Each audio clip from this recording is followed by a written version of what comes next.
রাঙামাটিতে জমে উঠেছে ঐতিহ্যবাহী বলি খেলা। পার্বত্য চট্টগ্রামের বিভিন্ন সম্প্রদায়ের মিলিত উৎসব বিশু, সাংগ্রাই, বৈশু, বিহু, সাকরাইন, চাকরান ও পাতা ২০২৫ উপলক্ষে এই আয়োজন ভিন্ন মাত্রা যোগ করেছে বৈশাখী উদযাপনে। শুক্রবার ১১ এপ্রিল বিকেলে চিংলামংমারী স্টেডিয়ামে চলে এই প্রতিযোগিতা।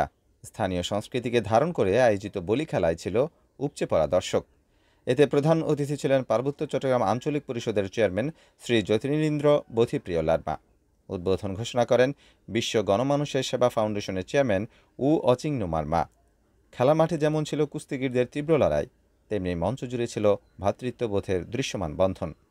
আয়োজকরা জানান, এই আয়োজন শুধু খেলা নয়, এটি পার্বত্য অঞ্চলের বহুজাতিক সাংস্কৃতিক ঐতিহ্যের বহিঃপ্রকাশ।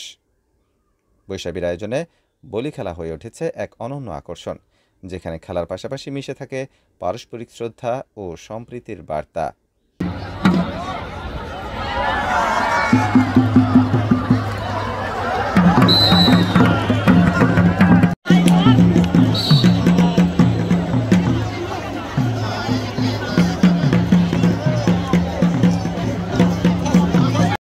ডেস্ক রিপোর্ট, সি বার্তা।